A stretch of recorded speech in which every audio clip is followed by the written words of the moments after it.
Have you heard of the Imga, the ape men of Valenwood? Despite their towering pride and surprising intellect, these walking, talking monkeys are more amusing than they are awe-inspiring to the other sentient races of Tamriel. The Imga do themselves no favours in this regard.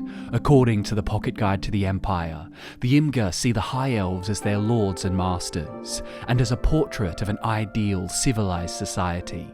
Great apes go to desperate measures to emulate the High Elves. They wear capes, practice with the dueling sword, and attempt to speak with perfect enunciation and courtly manners, despite their gravelly baritone voices. Each Imga bears some kind of title, be it Baron, Duke, Earl or the like, which they use when addressing the members of the Falmor. Needless to say, there are no land-owning great apes. If this farcical mimicry of Ultima High society wasn't enough to turn the Imga into Tamriel's laughingstock, then what comes next surely will. More extreme great apes shave their bodies and powder their skin white to seem more like the High Elves. They often cut themselves in the process, creating the truly pathetic picture of a naked white ape, skin dotted pink with blood, strutting around the trading posts of Valenwood with mock nobility. The Imga feel that humans are beneath them as lesser beast folk, and pretend to find their smell exceedingly offensive. A great ape holds a perfumed corner of his cape to his nose when men are around. Tragically, the Imga are doomed by this ludicrous image, and their reputations are ruined irredeemably. They are by no means the only race on Tamriel with the weight of countless stereotypes crushing them. But unlike the Orcs, for example, the Imga cannot even fall back on virtues like honour and bravery. No, the Imga are well known for their time-tested strategy of hiding out during periods of warfare until the strife was safely over. In fact, the Imga are so adept at hiding from responsibility that I couldn't even find any in the wilds of Valenwood to show you in this video. All we have are a couple of artist interpretations. With such a reputation, how could any ardent, ambitious Imga ever hope to make a name for themselves? Well, what if I told you that one Imga sparked arguably the greatest cultural and spiritual movement in Tamriel? This simian seer became the most powerful figure in the Alessian Empire of Cyrodiil, and his doctrines were so influential that they instigated a dragon break which lasted for over 1,000 years. All of this and so much more, all caused by one monkey. In the 242nd year of the First Era, there was a great upheaval in the heartland of Cyrodiil. The prosperous Aliad Empire had abused and subjugated the native Nedic population for centuries, and soon their success had gotten stale. Many Aliad kingdoms turned to profaned spirits, entertaining the masses with barbarous displays of art torture and tiger sport. The slaves had had enough. One meagre slave beseeched the gods for salvation, and her prayers were answered. With the aid of Kind's son, the demigod Manbull Morahouse, and the star-made knight Pelennor Whitestrake, the chivalric embodiment of the Amulet of Kings, Alicia's rebellion was a resounding success. One by one the Aliad kings fell. At Sancretor, Pelennor ate the neck veins of the tyrant Haramir of Copper and Tea. Gordhau, the Shaper's head, was smashed upon the goat-faced altar of Ninandava. Pelennor slew Hudhall on the granite steps of Sayatar, the Fire King's spears knowing their first refute.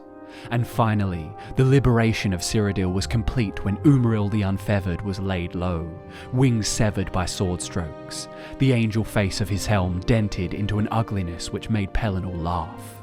Within a year the rebellion was over, and Saint Alicia was the first empress of the new Cyrodiilic Empire. The Alessian Empire spanned over 2,000 years, from First Era 243 to First Era 2331. It is by far the longest reigning empire in the history of Tamriel.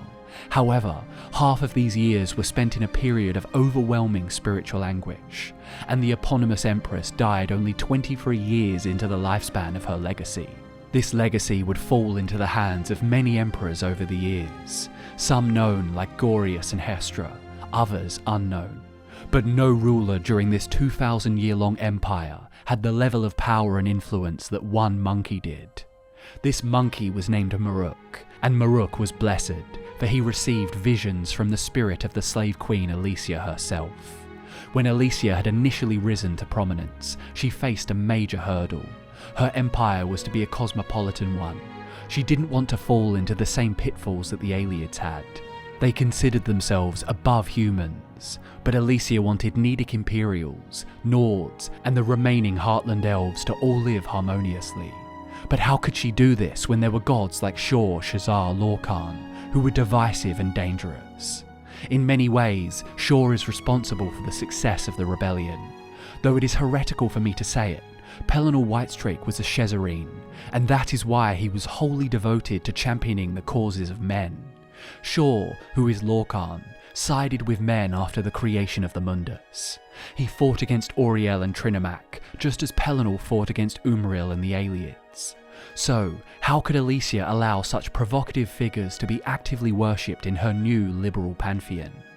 Alicia's solution was to take the two most divisive gods, the two gods who embody the eternal conflict between man and Mer, and combine them.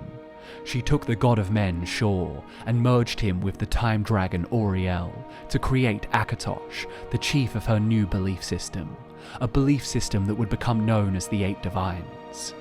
When you see the two-headed Akatosh, the man and the dragon, what you are looking at is the combination of human and elven spirituality. Of course, Akatosh as a god concept, as a dragon lord of time, predates all mortal life. But the Cyrodiilic Akatosh that we see in the Imperial Pantheon is an amalgamation of Shor and Auriel. I know what I'm saying is blasphemy, and I'm sure some of you are thinking, but wasn't it Akatosh who answered Alicia's prayers in the first place? My answer would be that the histories were revised to sweep the name Shor under the rug. Why else would Shazar, the imperial name for Shor, be so conveniently omitted from the Divines? This is why we sometimes hear Shazar referred to as the missing sibling. This is where Marook enters the story. Marook's beliefs and teachings are diametrically opposed to everything we've come to know about the rest of the Imga race. Where most Imga find humans repulsive and have some perverse idolization of the Ultima, Marook favours humanity. And where most Imga run and hide from conflict, Marook seeks it out, and despite his unimposing stature, he is unrelenting and implacable when faced with dissidents and detractors. It all began in Marook's century of penance, which turned the lowly monkey into a hallowed prophet. Marook walked the stone meadows alone. Isolation gripped his very being, and repentance enveloped his conscious mind. And when delirium took hold, the apparition emerged. Marook's knees buckled from the majesty of the incorporeal spirit which enthralled his entire essence. His sight was seared, and his tongue was swollen. His pelt was mottled, and his left thumb pointed ever at the stars of the tower. And ever did the shade of Alesh speak to him, serrated words that rasped his concept organ and brought him to wisdom through affliction. He had no parchment, only the stones sprawled out before him. He had no quill but for his calloused fingers, and he had no ink but for his own life's blood. And so he recorded her words in his simian gore, painting the beseeching scarp with crimson glyphs. The fire in his blood etched the lithic face of the stone with the 77 inflexible doctrines, and though the labour depleted, even consumed his very substance, he stinted not, for he knew that death is an illusion. For did not Alesh persist, speaking knives though dead, and had not Pellinor been witness to her death, although dead himself at the death of Umril? Then did Marook know a right reaching, that one devoted to proper life and elnathic annulment shall persist beyond the illusion of death, for indeed the drive to expunge corruption can conquer even the arcane cycle. The fragmented account of Marook's vision is cryptic, no doubt because the man-ape was so beleaguered by revelation. But what Marook discovered, despite being written in blood upon a steep crumbling escarpment, is clear, especially when we draw upon the context I provided earlier. What is this right-reaching Marook refers to? Well, the 77 inflexible doctrines were to become the legal codes by which all pious citizens of Tamriel are compelled to live by. Only by following these tenets could a mortal live the proper life, and contribute to the realization of the elnathic annulment. This annulment refers to the divorce of Akatosh, separating the chief of the divines into his two primordial parts once more. By ridding the one true god Shor of the old merry taint Auriel, Marook believed it possible to overcome the arcane cycle, which is the cycle of life and death. These revelations set Marook on a path of zealotry, all the way to the heart of Alicia's domain, from the Colovian jungles to the seat of the empire in the imperial city. At this time, likely in the latter half of the 4th century of the First Era, the empire was polytheistic. For the most part, they adhered to the pantheon of Alicia's own devising, the 8 divines. Though in other areas, like the eastern Nibene region, some tribes venerated ancestors and animal totems. Marook's preaching would surely have been ignored by the masses, especially since it was coming from an Imga, but Marook had an almost arcane ability to attain a following, combined with his impassioned insistence that he had communed with the one and only Alicia, and it was only a matter of time before people started taking his radical views seriously.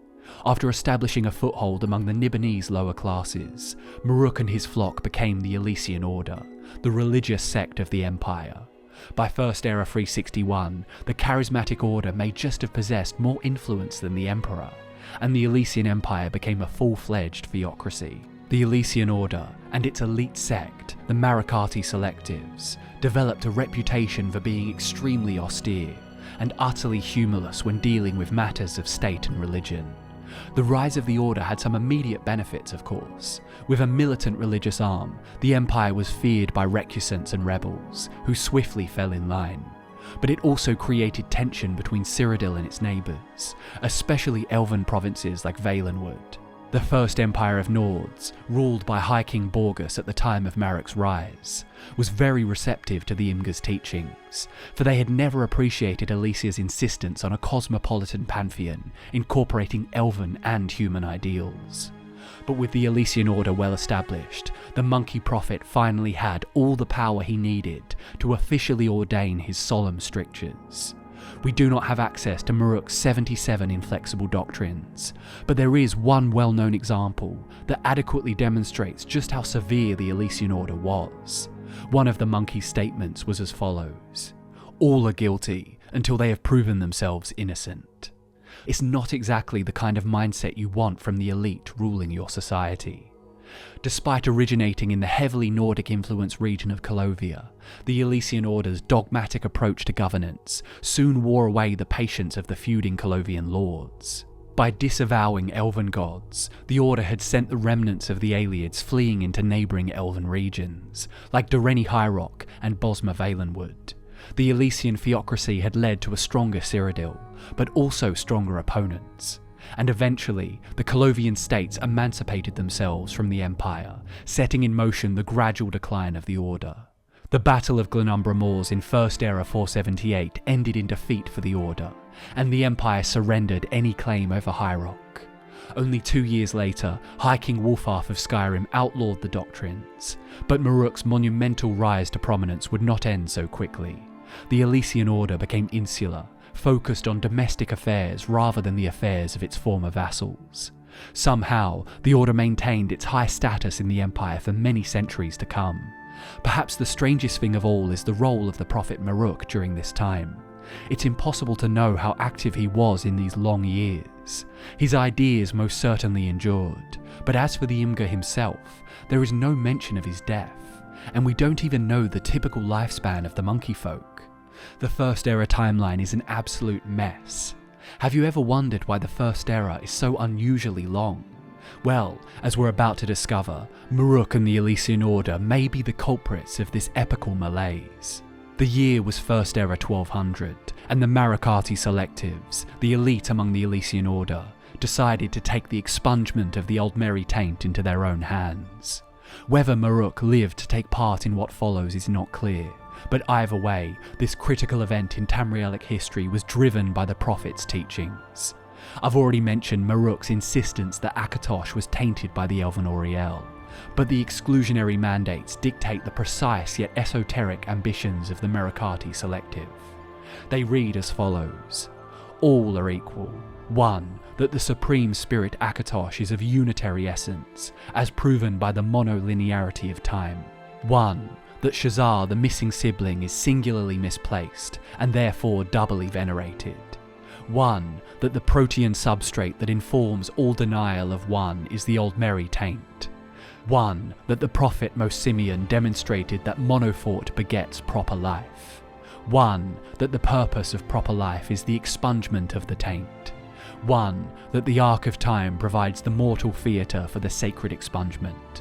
One, that Akatosh is time, is proper life, is taint death. Here it is written as clear as dawn on the first morning of second seed. Shazar must be liberated from his elven manacles, placed upon him by Auriel when Alicia allowed them to coalesce. The question is, what would the Marukh Selective do to free him? The answer is the Middle Dawn, the greatest dragon break ever to grip Tamriel. Favidius Farn, of the decorated Farn family, was the arch-prelate of the Alessian Order during the time of the dragon break, and his edict, delivered to the masses, justified the Order's actions. It is the first of the exclusionary mandates that the Supreme Spirit Akatosh is of unitary essence, as is inconclusively proven by the monolinearity of time. And clearly, the Arc of Time provides us with the mortal theatre for the act of sacred expungement. Thus it is our purpose upon Mundus to reverse the error of Sanctus Primus, and restore Akatosh to humanadic purity. To say otherwise is vain and empty persiflage. Therefore let the Staff of Towers be prepared for the ritual that will cleanse the protean substrate of the old merry taint. All selectives are to initiate chants of proper life, and maintain them until a state of monothought is achieved. Then each shall dance, duration forward then volte-face, till the roll of time winds wither shins. Prophet Simeon guide us, misplaced Shazar bless us, may our wills in this be enacted. And so began the dance of the selectives, a dance that would last 1008 years. The secret masters of the Marukh Selective channeled the Orbis itself, and a staff, or was it a tower, appeared before them. Through this conduit, the masters sought to mythically remove Auriel from the one true god. They danced on the tower until it writhed and trembled and spoke its protonymic. The tower split into 8 pieces, and time broke. The non-linearity of the Dawn Era had returned. Tamriel slept through the disaster, which lasted 1008 years, until the pieces of the tower came to rest on the mortal plane. Every culture on Tamriel remembers the dragon break in some fashion.